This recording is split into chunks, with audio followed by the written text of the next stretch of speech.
Picture this.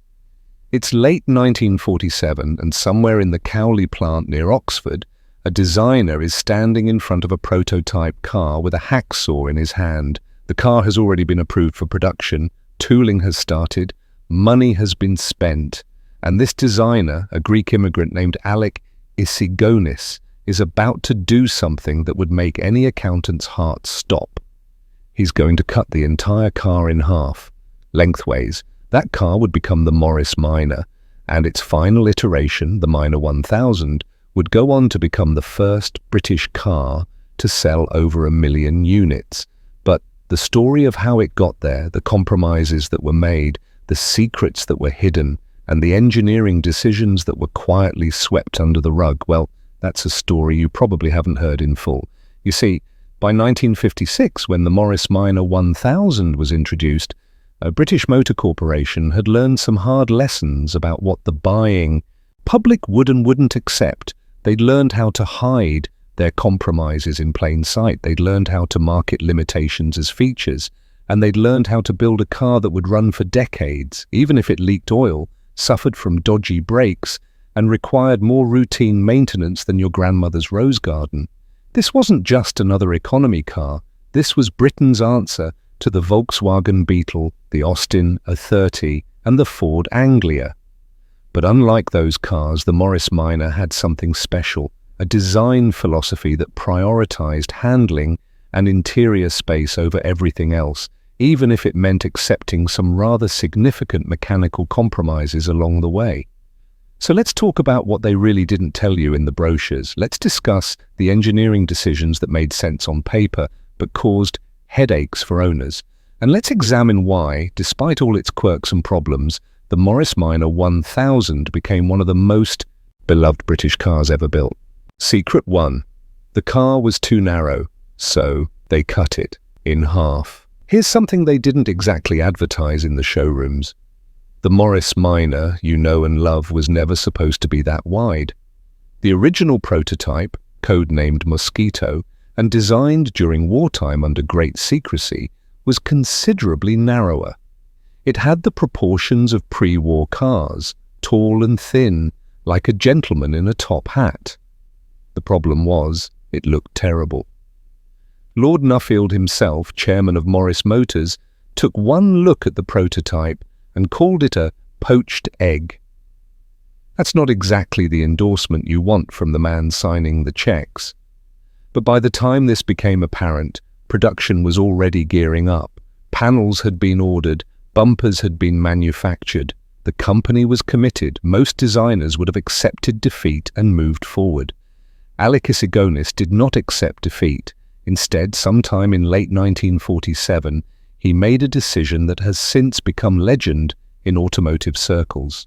He ordered a prototype to be literally cut in half lengthways. Then he had his team physically move the two halves apart, inch by inch, until it looked right. That measurement turned out to be exactly 4 inches, 10 centimeters in modern terms. Think about what this meant. The floor pan had to be widened by inserting 2 2-inch box sections on either side of the transmission tunnel. The bonnet needed a flat fillet section added to its center line. And if you've ever looked at a Morris Minor, you'll notice that distinctive raised strip running down the middle of the hood. That wasn't a design choice, that was a fix. The bumpers that had already been manufactured, they had to be cut in half and remounted with a 4-inch painted steel plate bolted between them. Early Morris Minors all had this painted section in the center of their bumpers, covering up the evidence of Isigonis's last-minute modification. But here's the thing they quietly discovered. Making the car wider wasn't just aesthetically better. It fundamentally improved the handling. The wider track meant better stability in corners. The increased interior space made the car actually practical for 4 adults. And the whole modification, done at the last possible moment, turned out to be one of the best decisions ever made in British automotive history. The Minor, and later the Minor 1000, retained this 4-inch modification throughout its entire production run. Every single one of the 847,491 Minor 1000s built between 1956 and 1971 carried the evidence of that late-night decision with a hacksaw. Secret 2. The engine. They wanted versus the engine. They got. Let's address the elephant in the room, or rather, the engine under the bonnet. When Issigonis originally designed the Mosquito prototype, he had grand plans. He envisioned a water-cooled flat-4 engine similar to what Volkswagen was using in the Beetle. This would have saved enormous amounts of space, lowered the center of gravity, and allowed for better weight distribution. Prototypes were even built with flat-4 engines in both 800 and 1100 cubic centimeter capacities. But here's what they didn't tell you. Morris Engines branch viewed flat-4 construction as an unwelcome diversion from their existing production lines. The bean counters looked at the tooling costs for an entirely new engine and saw nothing but red ink. Lord Nuffield himself was horrified at the potential expense of building a car that shared virtually no parts with existing Morris products, so they compromised. And by compromised, I mean they reached back into the parts bin and pulled out the 918 cubic centimeter side valve engine from the pre-war Morris 8. This was an engine that was already obsolete when World War II started. It produced just 27 brake horsepower at 4,400 revolutions per minute. To put that in perspective, a modern Honda Civic makes roughly 5 times that much power. The original Morris Minor Series MM, launched in October 1948, was underpowered from day one. Road tests of the time were diplomatic, praising the car's handling while politely noting that a little more power would not go amiss. What they meant was, this thing is slower than a Sunday afternoon in church.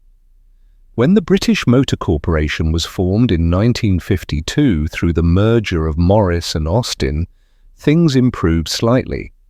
The Series 2 Morris Minor got Austin's 803 cubic centimeter overhead valve A-series engine from the Austin A30.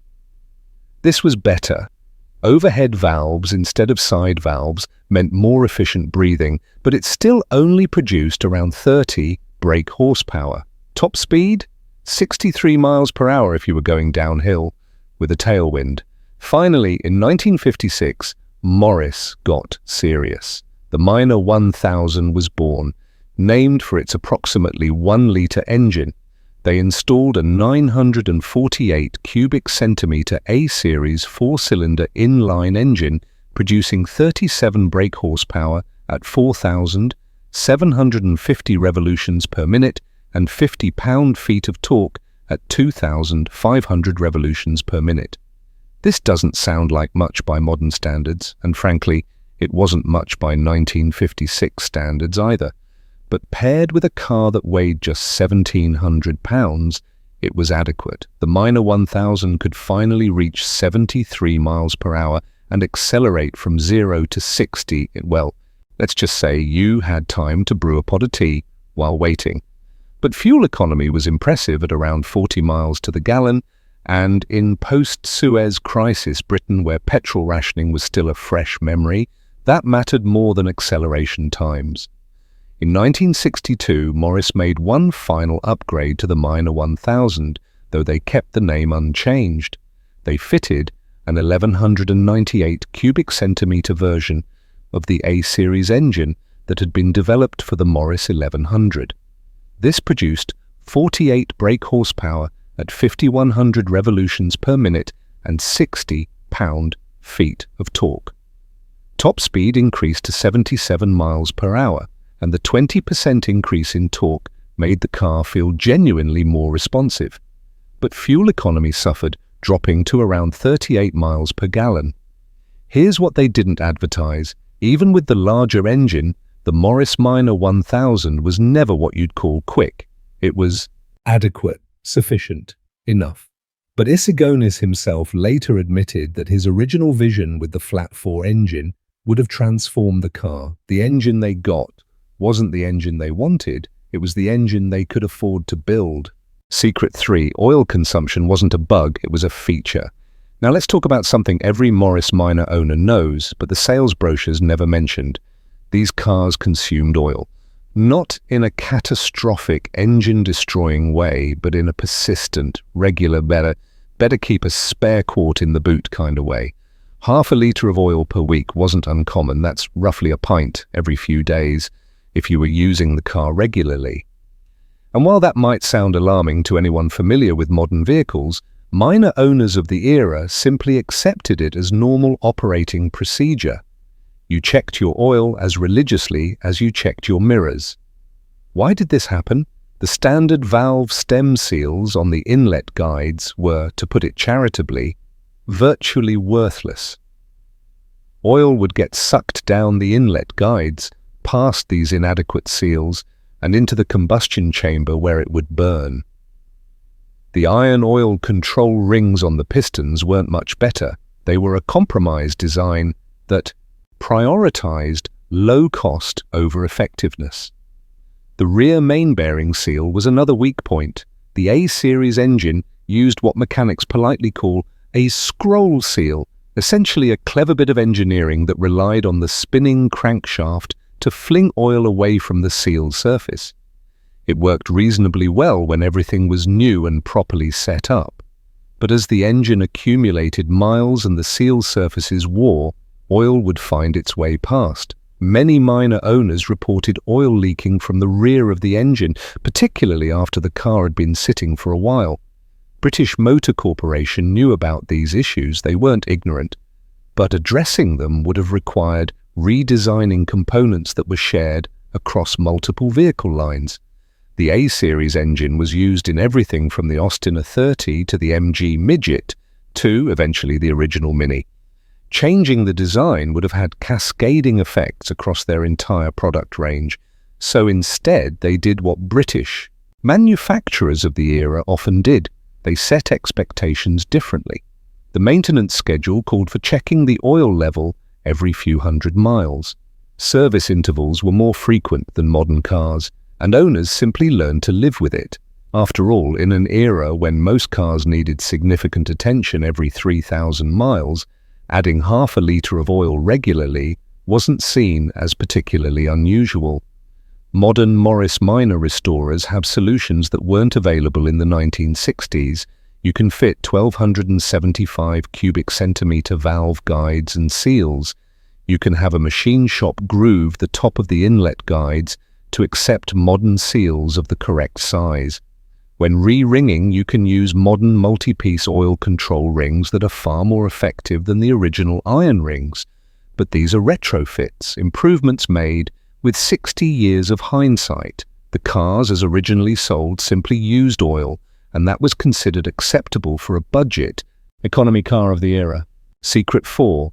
The braking system was marginal at best. Here's something else they glossed over in the marketing materials. The Morris Minor 1000's braking system was at best adequate. At worst, it was downright alarming by modern standards. From 1956 to 1962, the early Minor 1000s came with 7-inch drum brakes at all 4 corners. 7 inches. To put that in perspective, a modern economy car typically has 10 to 11-inch disc brakes up front and 9 to 10-inch discs or drums in the rear. The Minor was stopping 1,700 pounds of car with brake drums that would be considered comically small today.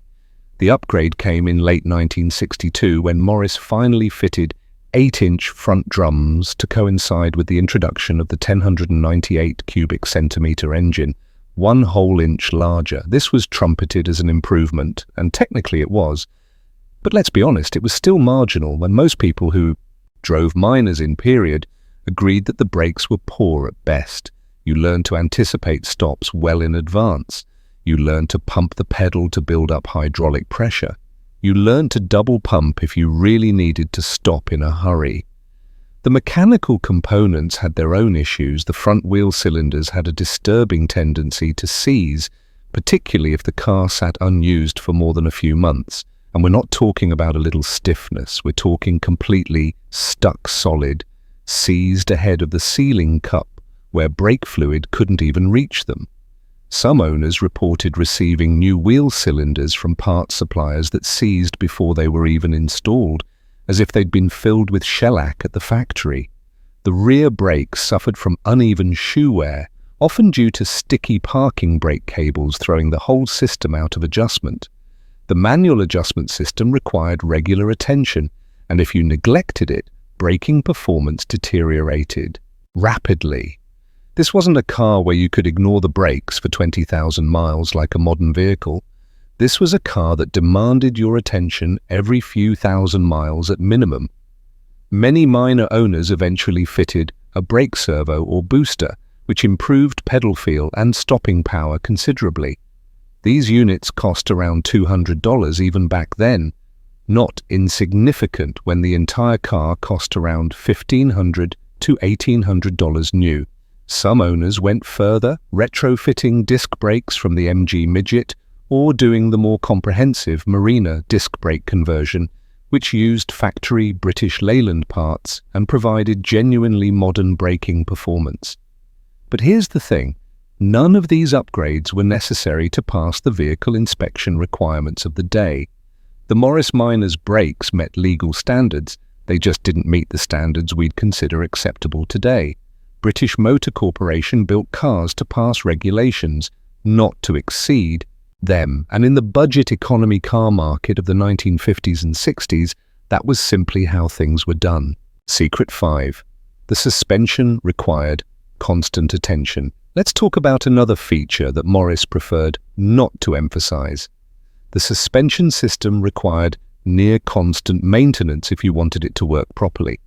The front suspension used torsion bars and independent wishbones, actually quite advanced for a budget car of the 1940s, but the kingpins needed fresh grease every 3,000 miles, not every 5,000, not every 10,000, every 3,000 miles. Miss those greasing intervals and the kingpins would wear out prematurely. Then you'd be looking at a rebuild that required specialized tools and considerable labor. Many owners in period simply didn't maintain them properly, resulting in suspension that developed play and looseness, which manifested as vague steering and unpredictable handling. The rear suspension was even more archaic, a live rear axle suspended on semi-elliptic leaf springs. This was technology that dated back to horse-drawn carriages. The lever arm hydraulic shock absorbers, or dampers as the British call them, were notorious for leaking. Oil would seep out and the damping would deteriorate. Replacement was straightforward, but many cars were converted to telescopic shock absorbers by owners who got tired of the constant leaks. The interesting thing is that when everything was properly maintained and adjusted, the Morris Minor 1000 handled remarkably well for a car of its era. The rack and pinion steering was precise and communicative. The torsion-bar front suspension gave a compliant ride while still controlling body roll reasonably well. The relatively light weight meant the car changed direction eagerly. But when everything was properly maintained is doing a lot of heavy lifting in that sentence. The reality is that many minor owners didn't perform maintenance at the interval specified, either due to cost or simply not realizing it was necessary. The result was a fleet of cars that ranged from genuinely delightful to drive to wallowing, vague steering disappointments, depending entirely on how well they'd been looked after. Secret 6, build quality was a lottery. Here's something that varied wildly depending on when and where your Morris Minor 1000 was built: quality control. During peak production years in the late 1950s and early 1960s, minors were being assembled not just at Cowley, but also at Adderley Park, Abingdon, and as completely knockdown kits all around the world. The cars built at Cowley under direct factory supervision were generally well assembled.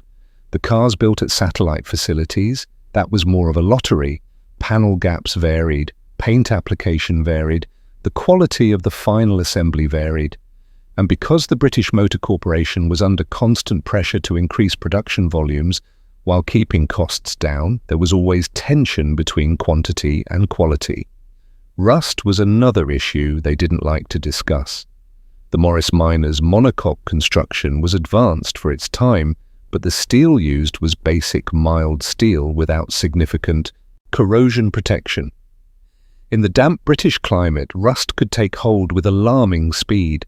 The rear spring hangers, where the rear leaf springs attached to the body, were a particularly notorious weak spot. Repairing them required a full day's labour per side, and many cars eventually needed this work done. The sills rotted out, the doors rotted along their bottom edges, the front chassis legs that ran either side of the engine could develop terminal rust. The rear chassis extensions were vulnerable. In wet climates, a Minor could develop significant structural rust in just 10 to 15 years if not properly protected. The Traveller Estate version, with its distinctive ashwood frame, had additional concerns. The wood wasn't purely decorative, it was part of the structural design of the rear body. As the wood aged and weathered, it could rot, particularly if water got into joints and couldn't escape. Replacing the wood frame was expensive, with new timber costing upward of £3,000 by the time production ended. None of this was unique to the Morris Minor. Rust was a universal problem for cars of this era, but it's worth noting that the cars were never designed with longevity as a primary consideration. They were built to be affordable, practical transportation for working families. The fact that many have survived for 60+ years is largely due to the devotion of owners who've performed extensive restoration work. Secret 7. The Million Car was a brilliant marketing exercise. In December 1960, something remarkable happened.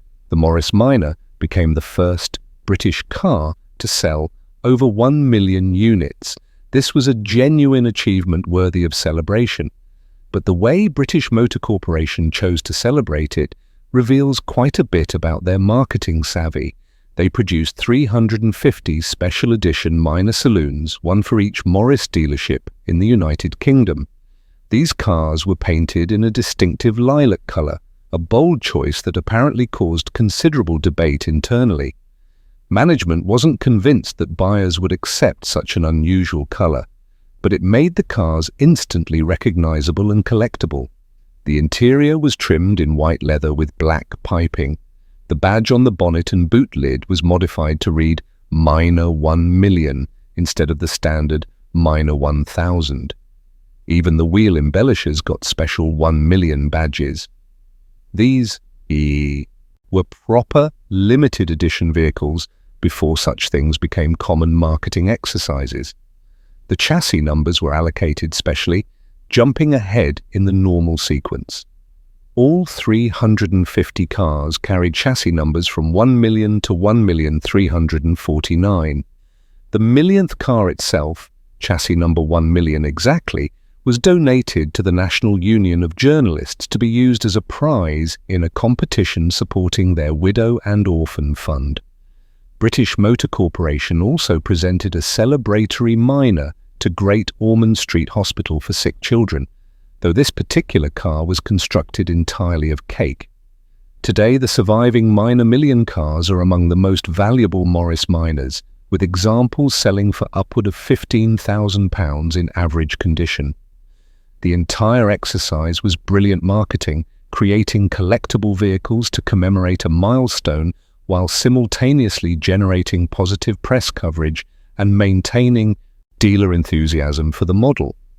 But here's what they didn't emphasize at the time. By December 1960, the Minor was already starting to look dated compared to newer competition. The recently introduced Mini was capturing attention with its revolutionary transverse engine and front-wheel drive layout. The Triumph Herald had been on sale since 1959. The Austin 1100 would arrive in 1962. The Morris Minor was still selling well, but it was beginning a gradual decline that would continue throughout the 1960s. The Minor Million celebration was as much about reminding the public that the Minor was still relevant as it was about celebrating a genuine milestone. And to British Motor Corporation's credit, it worked. The Minor continued selling steadily for another decade. So there you have it, the story they didn't tell you in the showroom. The Morris Minor 1000 was a car literally cut in half and widened at the last minute. It got an engine that was a compromise from the beginning, never the flat four that Issigonis originally envisioned. It consumed oil regularly, had marginal brakes, required constant suspension maintenance, and could rust faster than you could keep up with the Z-Bar treatments. And yet, and this is the important part, it became one of the most beloved British cars ever built.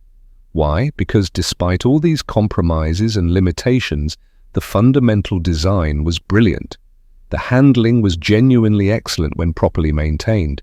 The interior space was remarkable for such a small car, thanks to Issigonis' obsessive focus on packaging efficiency. The visibility was outstanding with that low beltline and upright seating position, and there was something deeply charming about the Minor's honest, unpretentious character. The Morris Minor 1000 didn't pretend to be something it wasn't. It was simple, practical, economical transportation designed for working families. It could be maintained by competent home mechanics with basic tools. Parts were readily available and reasonably priced. And when everything was working properly, it was genuinely enjoyable to drive in a way that many modern appliance cars simply aren't. Today, values for surviving examples have remained remarkably stable. A solid, usable Minor 1000 saloon will cost you around £4,000. The convertibles and Travelers command premiums, £6,000 to £8,000 for average examples, with exceptional Travelers bringing over $40,000 at auction. The rare Minor Million models regularly exceed £15,000. But the real value isn't monetary. It's the fact that in 2024 you can still see Morris Minors on British roads, lovingly maintained by devoted owners. There's an active community of enthusiasts, readily available parts support, and enough specialist knowledge to keep these cars running indefinitely. The Morris Minor outlasted the British Leyland Empire that built it, outlasted the entire British-owned volume car industry, and shows no signs of fading from enthusiast consciousness. So if you owned a Minor back in the day, or worked on one, or simply remember riding in one as a child, share your stories in the comments below. What do you remember most? The smell of warm oil and old leather? The distinctive exhaust note? The way the trafficator arms would pop out from the door pillars before flashing indicators became standard? These cars are part of automotive history, and your memories keep that history alive. If you enjoyed this deep dive into the Morris Minor 1000's hidden history, please consider subscribing to the channel and hitting that notification bell. We've got more classic car content coming, and I promise, we'll always dig deeper than the official brochures ever did. Thank you for watching, and remember, the best classic cars are the ones with stories to tell, even if those stories involve hacksaws, oil consumption, and marginal brakes. That's what makes them interesting. That's what makes them real. Until next time, keep those classics on the road.